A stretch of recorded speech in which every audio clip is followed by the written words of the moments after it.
I'm Sunjay Kapur.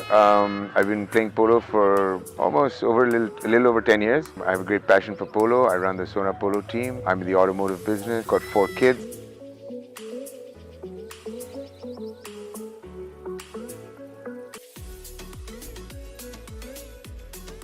Yeah, so I started riding many years ago. I took to riding, and then someone handed me a polo stick and said, "Let's try this." And I said, "Okay, let's try this." And I'd actually seen a polo game when I was 8 years old in Chicago, and I got introduced to it then, just from a spectator's perspective. When I started riding, I enjoyed riding. I enjoyed the thought of getting into the sport, the speed, the animal, which is a horse, of course. And the whole sort of excitement of it. And then my friend Adiraj actually introduced me to polo. Put me on some really good horses, got me sort of started, helped me, pick the right horses and train and stuff. And that's how it started.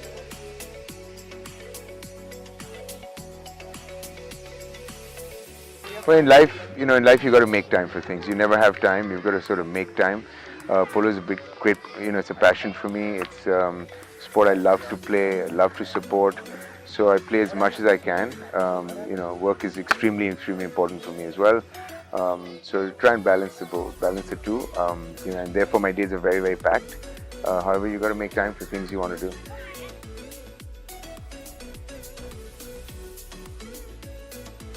So I started, the first time I played was when I ran my own team. I think it was at 10 goal.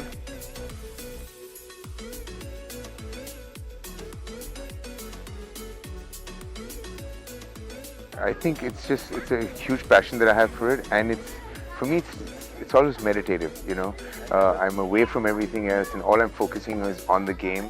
And again, it's a dangerous sport. It's a very fast sport, so you need to sort of focus a lot. So it helps me sort of get away from everything, and I just focus just on the game. At that point in time, all I'm thinking about is the game.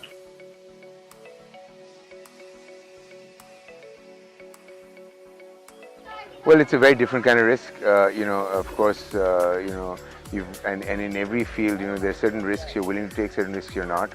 So, like in business, as is in polo as well, you need to calculate the risk. As long as you play safe and as long as you play by the rules in business and in polo, you can mitigate the risk. Well, it's given me a great focus. I do a lot of yoga as well, and that also gives me the opportunity to sort of meditate, to focus. And I've combined both, the meditative part of the yoga with polo. Again, bringing a lot of focus, a lot of concentration. It's, again, like I said, it's a fast game. It's risky. You can't have your mind all over the place. So it's given me a lot of, an opportunity to really concentrate and focus. And I can take that into every aspect of my life too.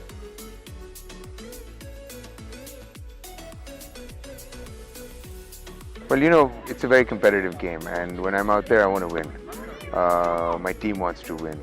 So, we go with the intention of winning, and that's really the reason why why we play. We play competitive polo so that we can win. So every time I'm out there, I've got to drive myself and the team to make sure that we win. And we do our best. Because it's a team sport, the player thinks about everybody on the team as well. It's not an individual game by any aspect of it. There's a lot of anticipation. There's a lot of sort of thinking that goes on in the game, a positioning that goes in the game. And the more the team plays together, the better they end up playing, as a team. And it's correct to say that not just the patron of the team, but every player thinks about each player on the team.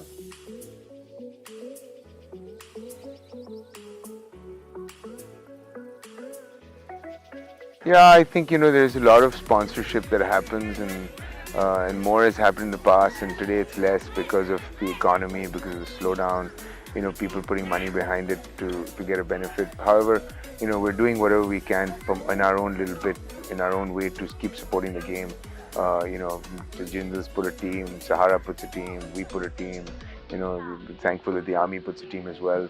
Ravali Polo. We've got new Jessel's come back into the Sujan has come back into polo.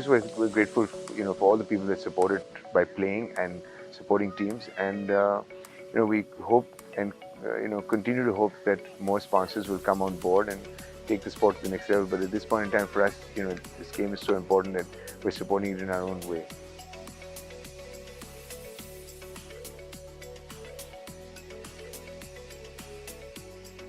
I think it's about man and horse, and it's about speed, and it's about risk, and it's about it's all those things put together. It's a really fascinating sport even to watch.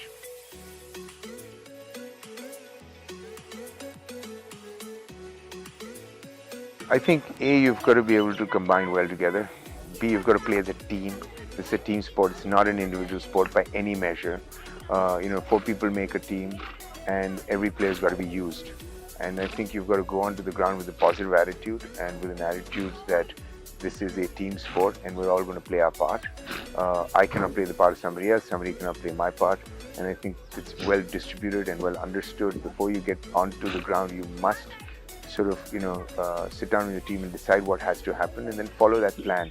I think it's very important for teams to follow a plan and follow set plays, just like you would do in anything else. If you want to win, you've got to sort of practice at it, and you've got to get good at it. You're not going to just win if you just go out there and think 4 individual great players can win a game. No, I think a great team wins a game. It's not an individual player.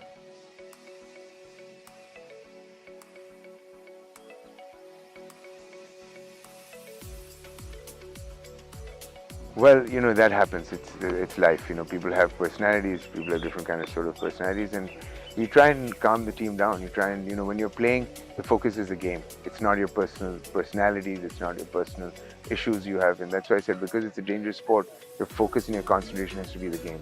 So our whole endeavor is to, get on the ground, focus on the game, think about just the game. We can think about everything else when we're done. Yeah. So like I said. You can't control an outcome, or like they say, you can't control the outcome. You've got to give it your best shot. Yes, we're here to win. Yes, our endeavor is to win. And yes, we put together a great team so that we can win. And then we give it our best shot. And then the outcome is really, a result that you cannot control entirely. But the aim is to give it our best shot and give it everything we've got at that point in time. Yes, sometimes things change. You need to change the strategy quickly. And therefore, you have a team that can adapt well together and with each other.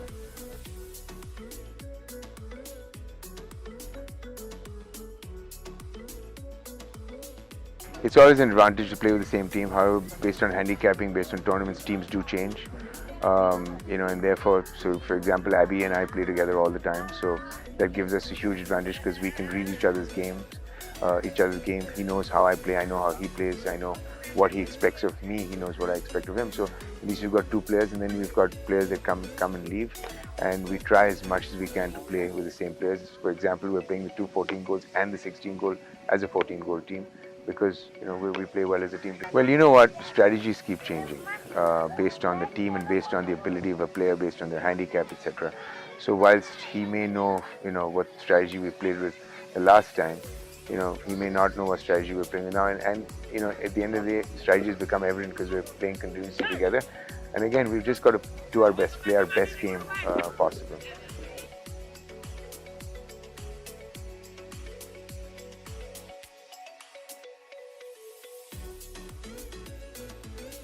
So anticipation is about knowing what to do next, positioning yourself, playing well, positioning yourself well so that you can, be ready for either a pass or a defense. That's what anticipation is about. Horsemanship is about, being able to sort of control the horse, because it's a big part of the game. It's 80% of the game is the horse and how you control the horse. Skill of the ball is hand-eye coordination is extremely important.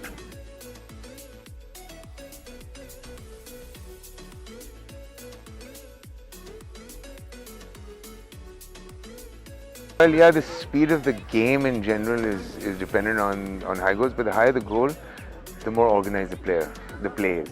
It's more sort of you hit the ball. There are 4 players who have a lot of experience. There's a lot of sort of the ball going up and back and forth. The lower the goal, the more sort of mess that is created, because there's a lot of sort of back and forth. I prefer playing high goals.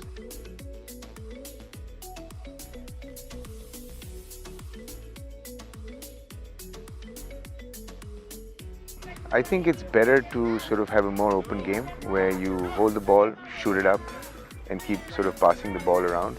I think it's better. It's a cleaner way of playing. In holding the ball, turning, etc., you can tend to foul. If the ground's not good, the ball can sort of go out of your control, etc. So I feel it's always better to play a nice, clean, open game with four positions. Forward should be up front, the back should be right in the back, and the players in the middle really make the plays. And I think that's the best way to play.